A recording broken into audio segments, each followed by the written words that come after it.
ipagawas nato ang spirit of the python sa atong lawas karon nga na diri sa sulod. Pag may 1, 2, 3, hallelujah! Okay? Ready tang tanan? 1, 2, 3, hallelujah!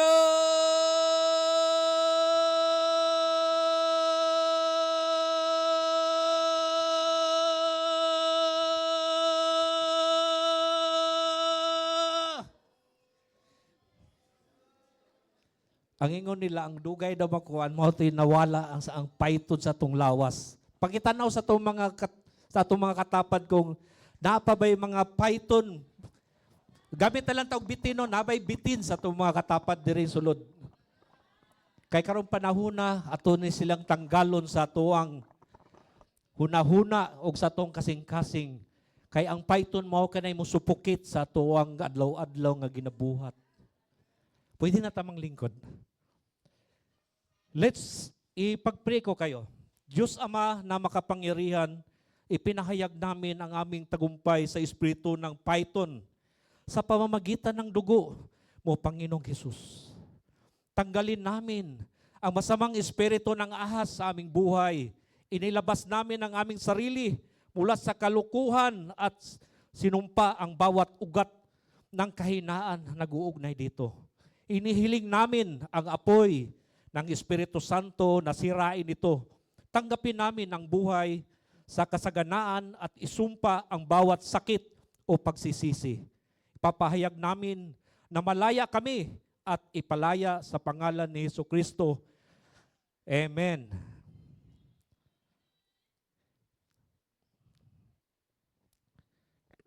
Okay. May mga tayo sa Lucas, sinasabi dito sa 11:24. Pag nandito na tayo sa loob ng restoration, dapat yung dating tayo ay wala na sa paglabas natin. Sapagkat pag ito'y bumalik, ang ating lumang buhay, mas matindi ang ating mararanasan sa ating buhay. Lucas 11:24-26. Kapag lumabas ang masamang espiritu sa tao, gumagala ito sa mga tuyong lugar upang maghanap at mapagpahingahan. Magpapahinga lang siya. At kung wala siyang matagpuan, ay iisipin na lang niyang bumalik sa kanyang pinanggalingan. Kung sa pagbalik niya ay makita niyang malinis at maayos ang lahat, aalis siya at tatawag ng 7 pang espiritu na mas masama kaysa kanya. Papasok sila sa taong iyon at doon manirahan, kaya lalo pang sasama ang kalagayan ng taong iyon kaysa dati. Brothers and sisters, kailangan nating kalimutan na ang dating tayo. Dahil na-restore na tayo.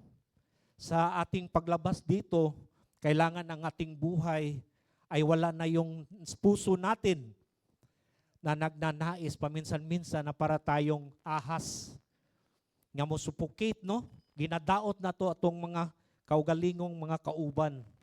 Sa pamilya, natanaw ba nato sa mga balay nato?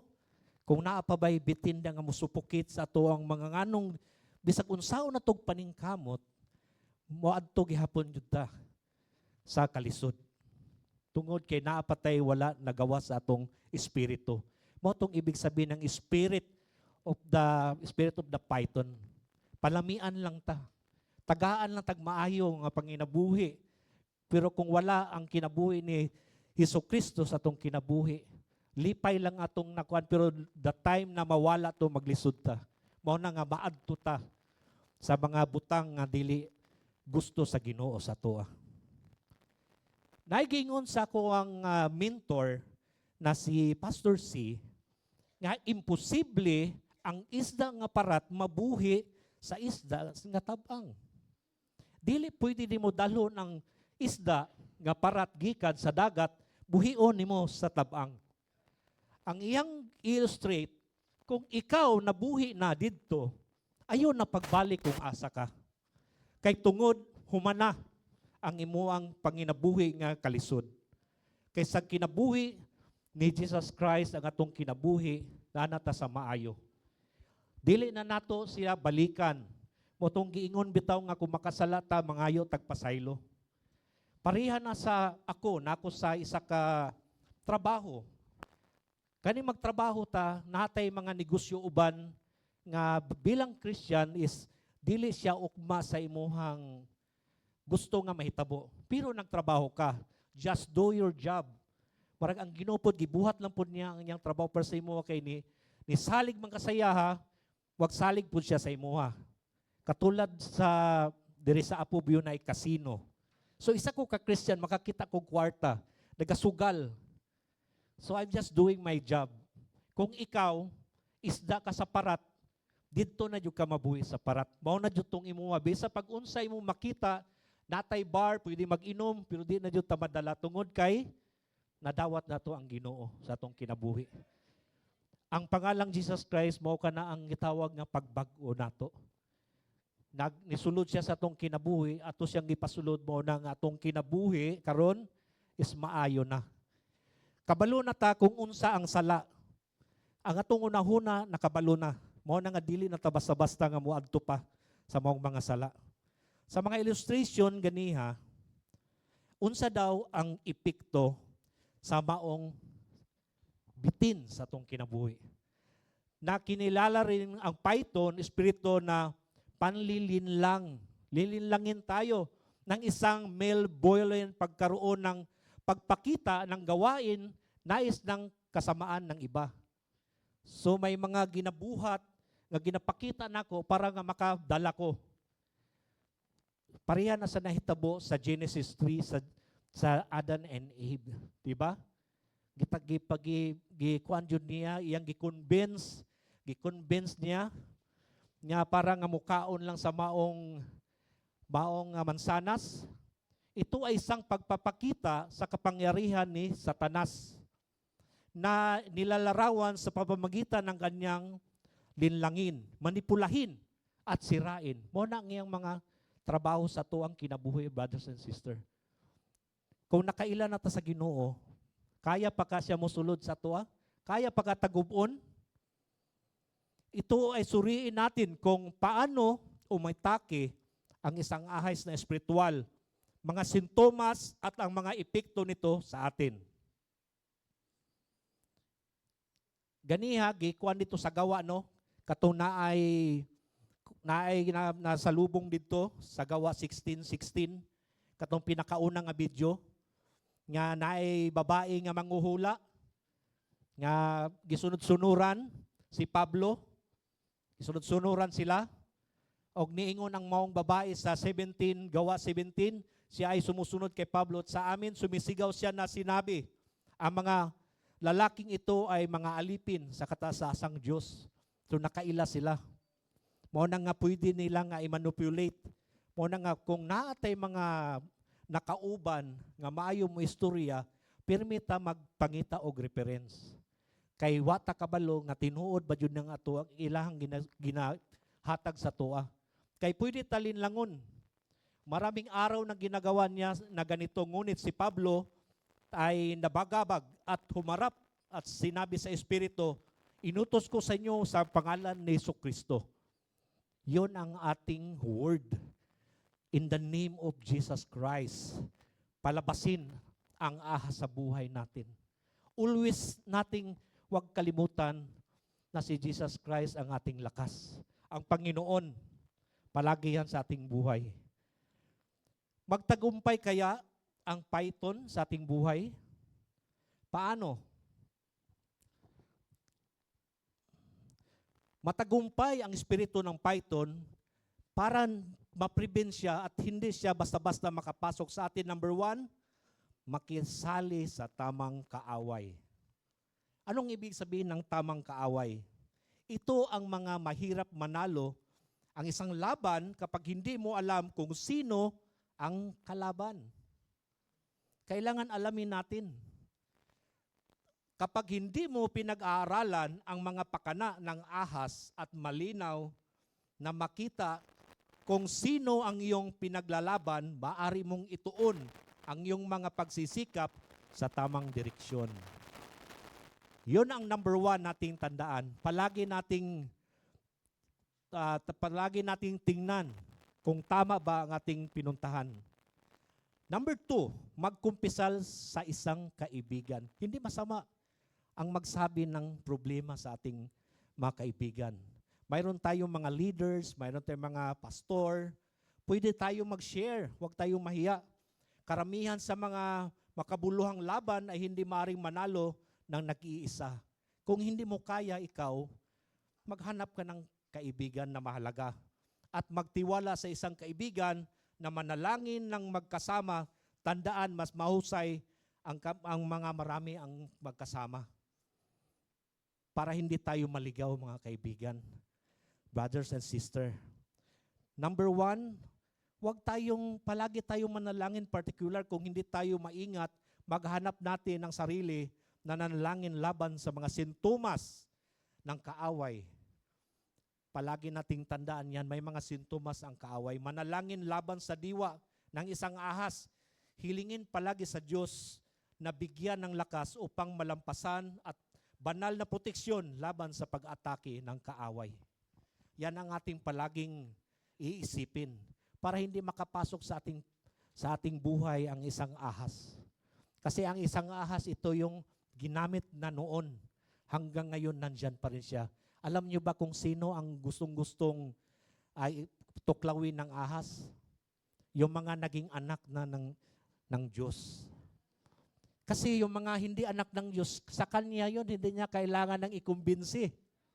Sapagkat sa kanya na, doon sila sa mga Christian na palaging tumatawag sa Diyos. Sisirain nila ang ating buhay. Susupukit tayo, bibigyan tayo ng masaganang buhay at hindi natin alam na yun pala yung mga pakana niya. At tayo'y makakalimot sa Kanya. The moment na mawala yung binigay niya sa Kanya, doon na nyo na maasahan. Magkakaroon na tayo ng mga kahit ano nang iniisip natin. Always nating gamitin ang salita ng Diyos. Nang tuklasin ni Jesus, si Satanas gamit niya ang salitang Diyos bilang kanyang sandata, i-rekomendang basahin natin ang awit 21, ang Diyos ang mag-iingat sa atin. Isa itong panalangin. Sa iyong buhay, araw-araw sa salita ng Diyos ay malakas gamitin kung ano ang ibinigay sa iyo ng Panginoon para tagumpay. Ito yung natin regular. Pwede natin to siyang kabisahin sa ating buhay. Ito yung beginning natin. Regular na sasabihin natin palagi. Regular na sinasamba. Palagi nating sinasabi sa pagsamba kasi kadalasan hinihila tayo ng ahas. Sa panahon, Sunday lang ang hinihingi para magsimba, pero mas naging Panginoon mo pa ang labahin. Naging Panginoon ang aso tuloy na ito'y magbantay sana sa bahay pero hindi ka makasimba sapagkat nandyan ang aso. Walang magbantay. Isa yan sa mga teknika ng ahas. Hindi ako makapunta sa mga membership, mga restoration, sapagkat hinihila ko ng mga kaibigan, may reunion, may inuman, may pistahan. Isa sa mga teknika ng ahas. Hinihila tayo, hindi natin alam. Tayo nasiyahan doon, pero hindi natin alam. Mga pakana na niya yun. Kaya kung mayroong mga ganyan, isipin nating mabuti. Sapagkat ang ating mga ginagalaw na bilang Christian ay matamis yan sa Kanya. Yan ang mga gusto niyang, palagi niyang hihilain yan. Kaya palagi nating gamitin ang awit 9, 11, 13. Basahin ko na lang, magandang balit sa Biblia, sa Kanyang mga anghel, ikay itatagubilin, saan mang dako, maparoon, tiyak na iingatan. Sa kanilang mga kamay, ikay aalayan ng mga bato, paano mo ito masasaktan. Ito'y tatapakan kahit mga ahas o mga leon mabagsik. Di ka maaano sa mga ahas, leon na mababangis. Hindi tayo, pag naniniwala tayo sa Diyos, hindi tayo basta-basta na mapunta sa magbantay na lang ng aso. Instead na magsimba, instead na mag-fellowship, pero nandoon tayo, walang magbantay. Idalhin na lang natin kung tayo talaga ay si Lord. Pag tayo ang isang Christian, wala na tayo tinatawag na reason. Kasi ang reason yan ay isa din sa mga gawain ng ahas. Nagre-reason na tayo. Hindi ako hindi makapunta doon dahil may reason. Isa yan sa tatandaan ninyo, pag palagi na tayo nagre-reason, isa na yan sa kanya mga patibong. Kasi nilalayo nila tayo, brothers and sisters. Yan ang palagi nating tandaan. Paano ito umatake sa anak ng Diyos? Panlilin lang, Mateo 24:24. May lilinaw na bulaang Misaya sa bulaang propeta. Magpapakita sila ng mga dakilang tanda ng kamanga-manghang gawa upang iligaw kung maari kahit ng mga hinirang. Nakita natin, kahit mga pastor, walang lusot. Kahit mga member pa tayo, kahit sa 24 hours, grabe tayo mag-pray, walang lusot. Yan ang mga paborito niya.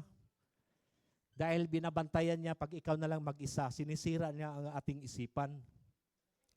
Ang espiritu ng ahas ay gumagamit ng panlilinlang upang ilayo tayo sa katotohanan ng Diyos at sa kasalanan at pagwasak. Kaya nga mayroon tayong restoration. Binabalik, pinapaalam sa inyo na yung mga nalalaman natin ngayon ay hindi yon lahat tama. May mga dapat nating malaman palagi sa ating buhay. Number 2, manipulation. Si Eva ay nadaya ng ahas sa kanyang katusuhan. Ang iyong walang malay at malinis na pag-iisip kay Kristo ay pinapasama niya. Sinabi lang Lord yan sa inyo. Kasi para hindi kayo kumain pero masarap yan. Kunin mo yan. Parang illustration sa buhay mo na may makita kang bagay, kunin mo yan. Sa'yo yan. Pero alam mo naman sa sarili mo na hindi sa'yo yun. Pero may naglalaban sa iyong inisipan. Pinagmamanipulan nito ang ating saloobin at emosyon. Diyan tayo ang pinaka number 1 na naatake. Nagdudulot sa atin ang pag-alinlangan sa kabutihan ng Diyos sa kanyang plano para sa ating buhay. Hindi tayo pinapakitaan ng magandang plano. Binibigyan tayo ng mga nakikita natin na masaya tayo pero wala si Lord sa ating buhay. Masaya lang tayo sa ating physical pero sa spiritual wala. Number 3, mayroon tayong debosyon. Ang pagkaalam niya ng iniisip nila ay sinasabi nila sa kanila ang bawat kaharian nagkakahabagi laban sa kanya sariling mawawasak. Mateo 12:25. At pagkaalam nila, di ba? Ang bawat kaharian nagkakahabagi laban sa kanyang sarili ay mawawasak. Ang bawat bayan o bahay na nagkahabagi laban sa kanyang sarili ay hindi mananatili. Kailangan natin ng mga malalakas na devotion para palagi nating tatawagin siya. Sabihin natin, busy kami sa trabaho. Pero kailangan natin, 8 to 5, ano ba ang oras ng trabaho? Kadalasan, 2 to 11. Magbigay tayo ng 1 oras. Minuto lang. Pagising, thank you Lord. Na mayroon pa akong hininga, hindi ako nasuffocate. Kasi once na masuffocate tayo, wala na. Hindi na natin makita ang bagong umaga na sinasabi nila. Kailangan ang debosyon ay number 1 yan sa matibay nating gagamitin para hindi tayo basta-basta matuklaw ng ahas. Kahit sino pang katabi natin, alam na natin na ito ay hindi na makakaubra sa ating buhay. Amen ba? Nakikita ba natin na paglabas natin dito, wala na ang isang ahas? Pag may nakita tayo sa ating paligid, wala nang ahas. Sapagkat ito ay nandyan para tuklawin tayo. Sa sinabi ko na, ang Christian ang pinaka number 1. Number 4, takot at pagkabalisa. Verse 1, 4:18. Walang takot sa pag-ibig, kundi ang sakdal ng pag-ibig ay magpapalaya sa takot. Sapagkat ang takot ay kaparusahan at ang natatakot ay hindi pinagsasakdal ng pag-ibig. Huwag tayong matakot kung nandito sa atin si Jesus Christ sa ating buhay. Huwag tayong matakot dahil ang mga pagsubok, diyan tayo inaatake. The moment na walang-wala tayo, nakakalimutan natin si Lord. Always put God in the center of your life. Kaya nga may tinatawag tayong Christ-centered. Magiging tayong family-oriented, Christ-centered. Pag Christ is centered in your life, nagkakaroon ka na ng buhay na masagana. Kasi nandyan na siya, nagpagitna na. Katulad sa mag-asawa, mag-away kayo, hindi na niyo magawa ang ginagawa niyo dati. Yung mga narinig natin sa mga testimony. Kasi nasa gitna siya palagi sa atin buhay. May mga masama tayong ginagawa noon, hindi na natin magawa ngayon kasi nasa gitna na siya. Para siyang poste, hindi tatayo ang bahay kung walang poste. May poste ang bawat bahay na itatayo. Gumamit ito ng takot, palagi yan. Tatakutin tayo palagi. Next is things that bend your mind. May naisip ba tayo? Ano ang mga bagay-bagay na palaging anong tawag nito ay palaging naglalaro sa ating isipan? Takot at kawalan ng kapanatagan.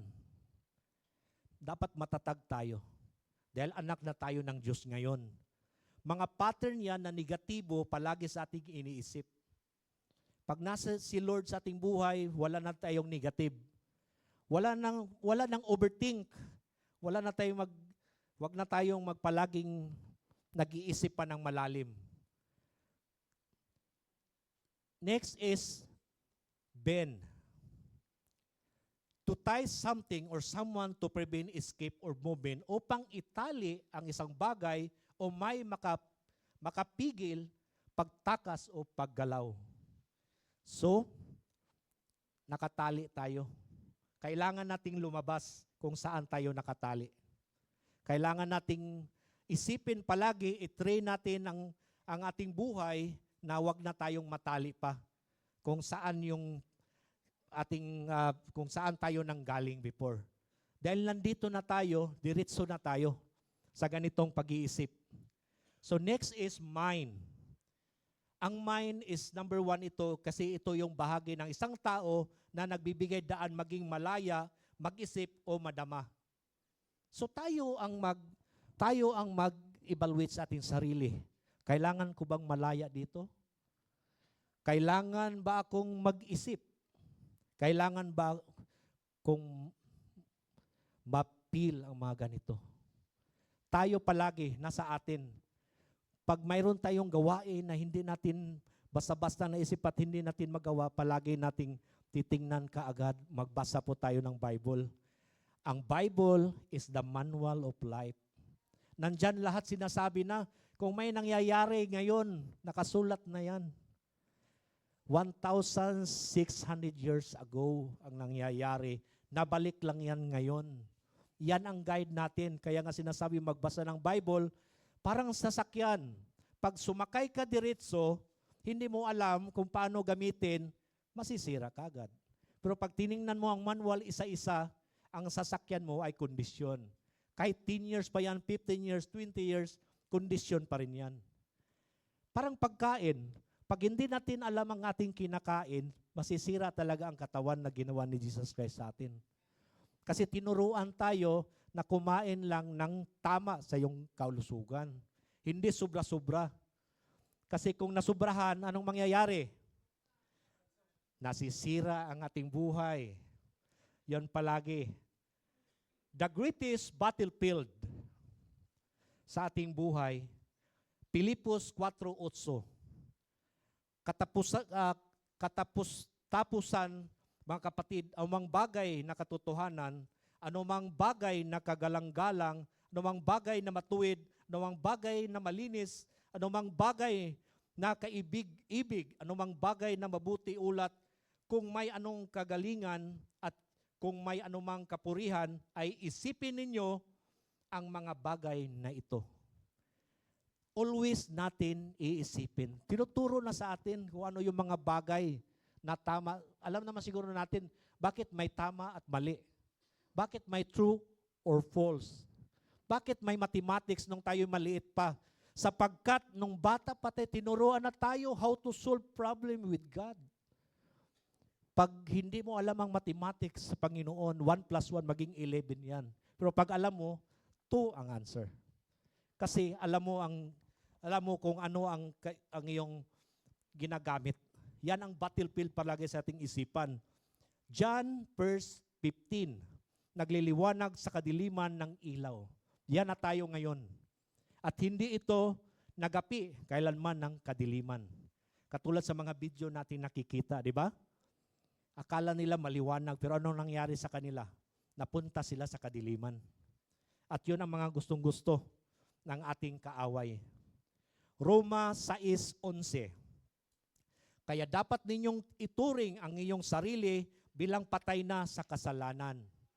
Ngunit buhay naman dahil sa Diyos, sapat kayo'y nakipag-isa na kay Hesukristo. Yan ang palagi natin. Sayang, nakipag-isa na tayo. Bakit hindi na tayo sumama sa Kanya? Huwag na nating isipin yung ano tayo dati. Bibigyan na natin ang ating buhay na makabuluhan. Matthew 26:39. Lumayo siya ng kaunti. Pagpatira pa at nanalangin. Aking Ama, kung maaari po ay ilayo niyo sana sa akin ang mga paghirap na darating. Ngunit hindi kalooban ko ang masusunod, kundi ang kalooban ninyo. Mahirap na ang ating buhay ay ating ipipilit kung hindi naman gusto ng Panginoon yun sa atin. Kahit anong gawin natin, kung hindi yan guidance with the Lord, is wala talagang mangyayari. Sa mga testimony kanina, di ba nakita ninyo? Ginamit nila ang Jesus Christ principle. Kung paano gagawin sa ating buhay ang ginagawa ni Jesus Christ. Dati kang magalit, hindi na. Kasi nakalagay doon, stay humble. Gusto mong hindi mamigay, magdinalo, dili na. Kay giving is caring. Mao na ang dapat nato atong perminti nga unaw-naon nga magkaroon na tag basic Christian life. Sa atong pagsugod natay basic Christian life, unsa man ang mga basic Christian life, mao ka ng pagbago sa atong kinabuhi. Hinay-hinayon nato. Dili ingon nga paggawas ninyo karon ani, dili na ta makasala. Of course, tao ta. Naa diya ang bitin, firme nga gatang sa tuwa. Pero kay namatay naman ang atong dati o nagkapasaylo na sa Ginoo, mga tagpasaylo sa iyaha. Pero kung gibalikan nimo to, dili na siya will sa Ginoo. Kay nibalik ka. Gisayang lang nimo ang inyong pag-istorya sa Ginoo always. Mateo 6:9-10. Magsidinalangin nga kayo ng ganito, Ama namin na nasa langit ka, sambahin nawa ang pangalan mo. Dumating nawa ang kaharian mo, gawin nawa ang iyong kalooban, kung paano sa langit, gayon din naman sa lupa. Kung ano yung na-experience nila doon, dapat ngayon. Alam ba ninyo sa ngayon, so yung mga nandito kayo, hindi natin alam itong building na to, bukas ito. Nakikita tayo niya. Nakatingin siya sa atin. Na-i-bless niya ang mga taong nandito ngayon. Ang mga pastor ay ginamit lang sa pagbigay ng mga guidance sa inyo. Kayo din ang mag-ano sa iyong sarili kung paano nyo gawin after dito. 3 days lang ang binigay, after dito hindi na namin kayo makikita. Nasa desisyon niyo yan. Na ang every time na may mga patawag galing sa ating mga pastor ay palagi kayong nandyan. Iyan ang ibig sabihin na Christ-centered na kayo. Na si Jesus Christ nasa gitna na ninyo. Nasa isip natin palagi yan. Ang bagay-bagay natin na pwede tayo mag-alibay, wag na natin gawin. Magiging na tayo, matured Christian. Kasi tinanggap na natin si Jesus Christ. Wag na natin balikan yung mga bagay na ayaw niya sa atin. Masarap magiging Christian kasi gumaganda ang buhay-buhay. Walang mahirap sa magiging Christian kasi si Lord nandyan palagi sa atin. Lahat ng ating mga gagawin. The Bible says, Mateo 4:4. Sumagot si Jesus, nasusulat, hindi lamang sa tinapay nabubuhay ang tao. Sabi niya, kundi bawat salitang nagmumula sa bibig ng Diyos. So ibig sabihin niya, hindi lang sa pagkain. Kailangan din kumakain ang espiritual natin na kaugnayan sa Kanya. Koneksyon palagi sa Panginoon. Yan ang palagi nating koneksyon.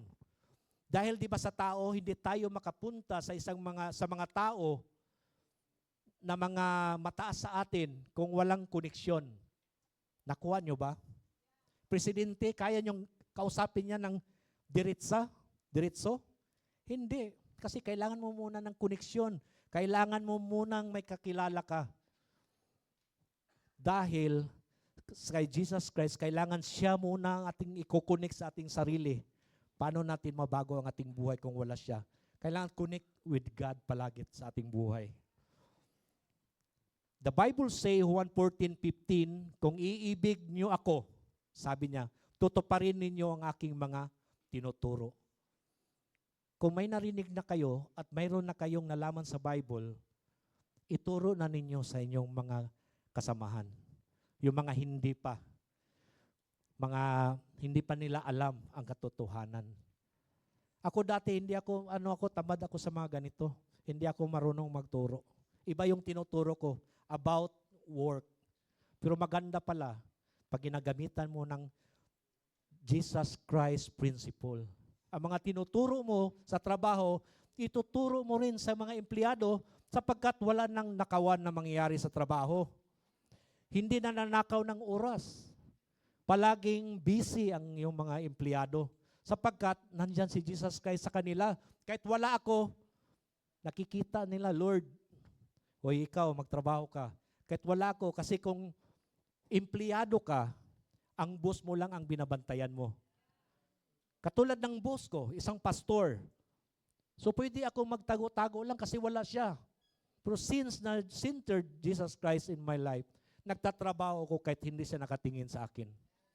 Kasi ang pinakaamo natin nasa itaas, si Jesus Christ. Yan ang palagi nating anuhin. Dahil may tinuturo siya sa atin, ituro din natin.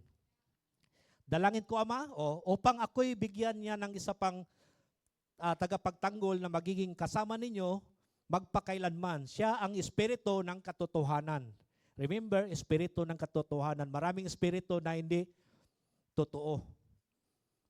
Na hindi matanggap sa sanlibutan sapagkat siya ay hindi nakikita na nakikilala sa sanlibutan. O di ba? Hindi nila nakikilala si Jesus Christ sapagkat hindi pa nila natanggap. Kaya nga may tawag tayo mga ipagtanggap natin. Ipakilala muna natin. Hindi natin maging kaibigan ng ating kapitbahay kung hindi tayo magpakilala. Huwag nating hintayin na silang pumunta sa bahay natin, tayo ang pupunta sa kanila, ipakilala natin si Jesus Christ na isang Panginoon na totoo sa ating buhay. Media that destroy your mind. Isa lang itong mga halimbawa sa physical natin kasi buhay pa tayo. Ang palagi nating tandaan, mapanganib sa atin ngayon is ang mga palabas. Movie. Ang mga pagkonsumo ng content na may negatibo, sexual, pagpapasigla ng tema ay maaaring negatibo, nakaapekto sa mga emosyon, proseso ng pag-iisip. Di ba movie? Sinong palaging nanonood ng sine? Yung mga dati, Ruben Padilla. Sino bang mga ni Ruben Padilla? Paglabas mo, anong mga lakad ng mga tao? Pinarubin din. Di ba? Tapos nahilig ka sa mga baril. Kasi yun ang nakikita mo, maganda pala yan. Na-influensyahan ka agad ang isip natin. Kung nakikita mo doon mga may espada sila, espada rin ang gamitin mo. Kasi influensya mga negatibo yan. Suntukan palagi. Mga movie, mayroon bang movie na nakikita natin na maganda ang mga pinapakita? Hindi yan tanggapin ng madla. Hindi tanggapin ng mga tao yung mga movie. Kadalasan sa mga movie, nakikita puro patayan. Puro taksilan. Di ba? Pangabit. Mag-uyab nga di pareho. Mao nakasagaran sa movie kay dili patuktong mga testing sa salidahan Jesus Christ, ibutang, sinihan. Nabay mo tanaw. Mga Christian lang ang musulod. Pero katong mga tao nga wa kaila di na ganahan. Kaya ang ilang gipangita mga bayolente nga mga palabas. Mo na pirmente nato nga tan-awon ang content sa salida bago ta nga mosulod pati sa tong kuan nga makita nato sa mga picture. Music nakakahamak na nilalaman. Nakuan ba ninyo dito sa Nirvana na isa kanta dito? Loaded a gun. Di ba nasa Smells Like Teen Spirit? Loaded a gun and call a friend. Gustong magsaya. Tapos mauto ang iyang gibuhat. Happy siya pag human nagpakamatay siya. Kay bugat na kay sayahang kasing-kasing. Gisupukit siya sa bitin dito. Mauto nga wala na niya gikaya, nagpakamatay siya. Si Aliyah, choir, gamay pa lang sa simbahan. Pero katong nisikat ang iyang makanta, pag nasi kanta yata nga bring that booty yata, nga bring that booty push on, parang nasi kanta nga ingana.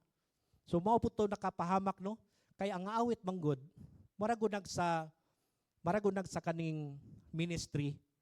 Kung ang mga singer nimo nagtugtog lang sila kay makatugtog, kay sugo man ni pastor, wala sa ilang heart, maapektuhan ang mga naminaw. Kay patay ang iyong kanta, Lord, pero ang naminaw po, oh Lord, wala. Mabito nga kinahanglan i-train po na nga to ang mga musical nga para nga dasig jud ang ilang paghatag og kanta. Kay nata dili ni stage lang atong gitindugan, Ginoo ang atong kaistorya. Ulaw kay sa Ginoo, first late of the day, Sunday, Lord, na late ko. Ulaw kayo, na late pa ta. Gitagaan tag alas 9, niabot ta alas 10, nagsugod na ang kuan. Mga kanta. Always natong isipon nga mag-una jud ta pirmi sa Ginoo, dili kay siya mag-una sa tuwa. Kita ang magmangita sa iyaha. Dili kay kita ang pangitaon. Mao na nga importante sa musical nga positive ang mga naghatag og sunata sa mga naminaw. Kay kung naay problema ang gatugtog, magka-problema po ang ato ang mga naminaw.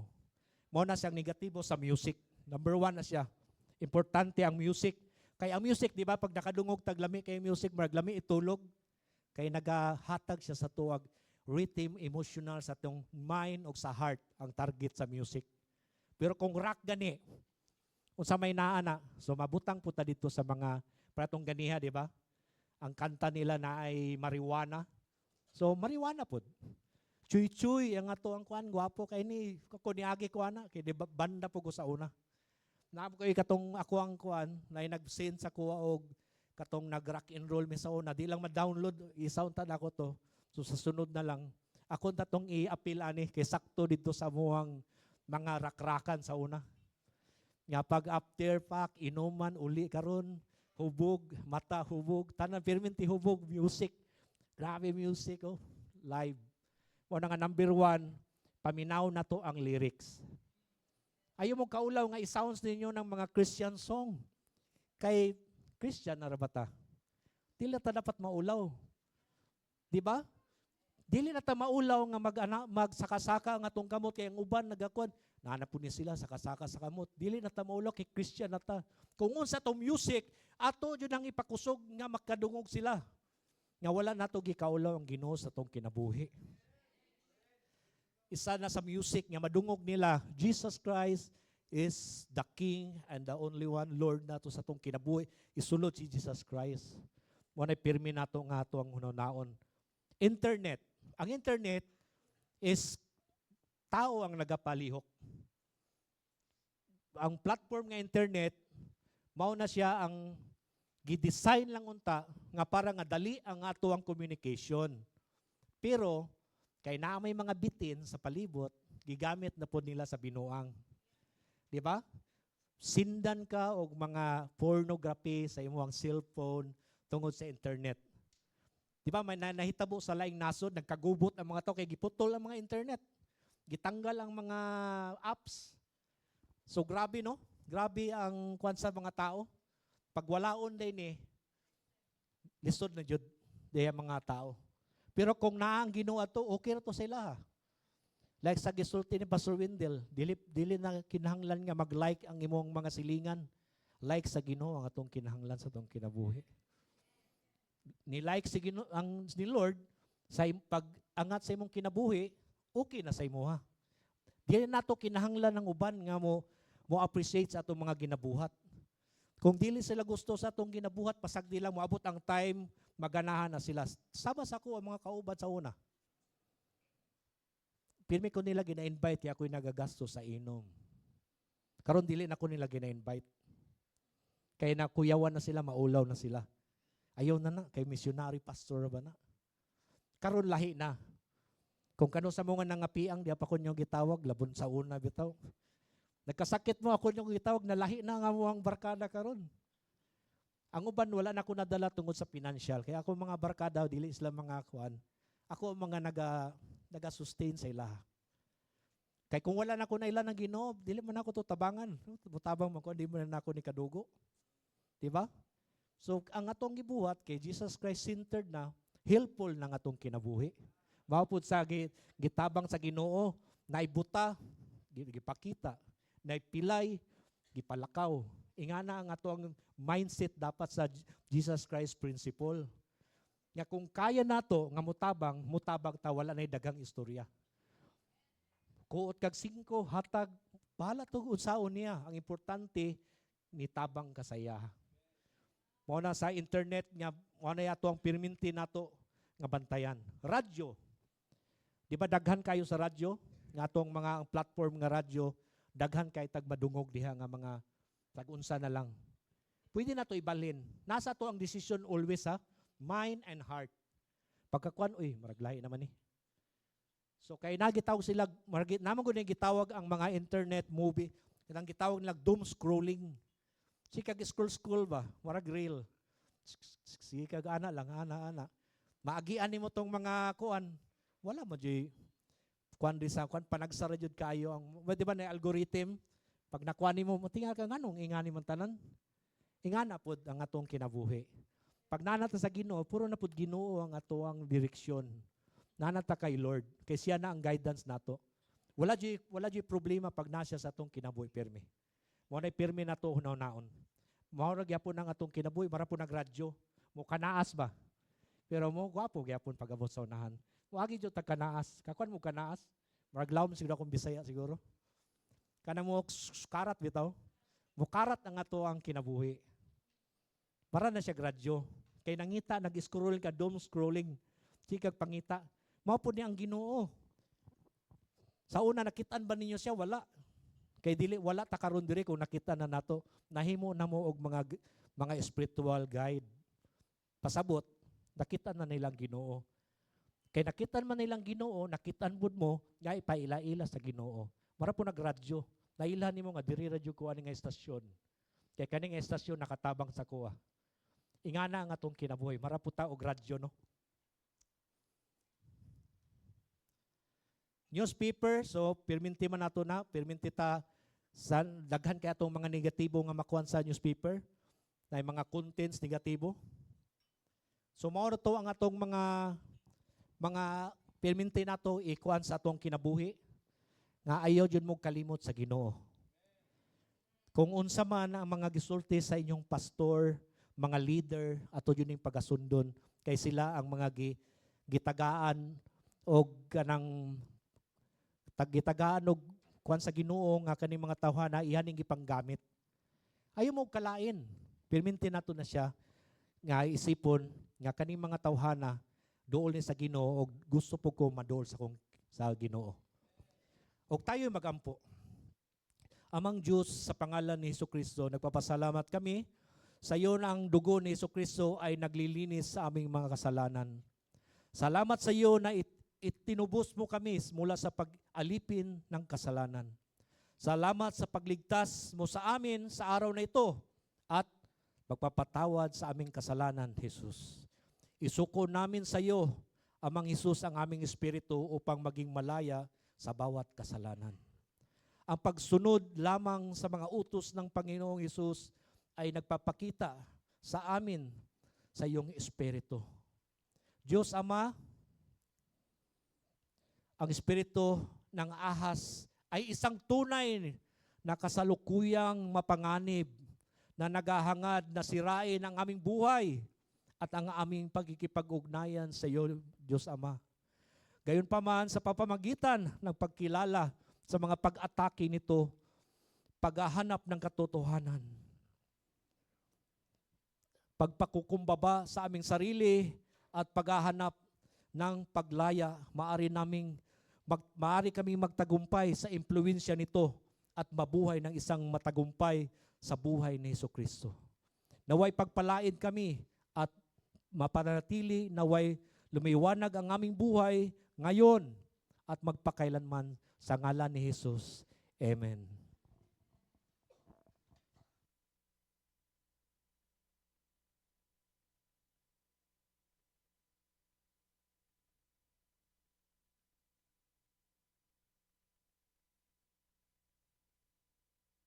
We will have our CR break, 5 minutes. Then, balik mo.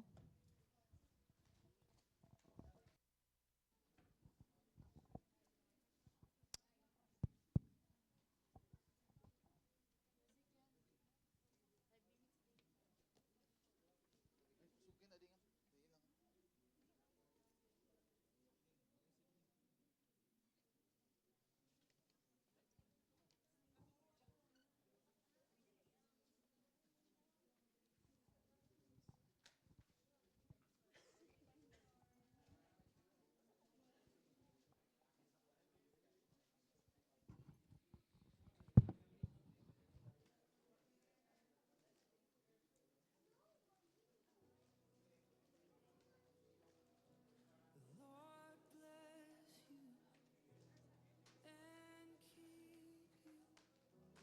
Make his face shine upon you. Be gracious to you. Lord turn his face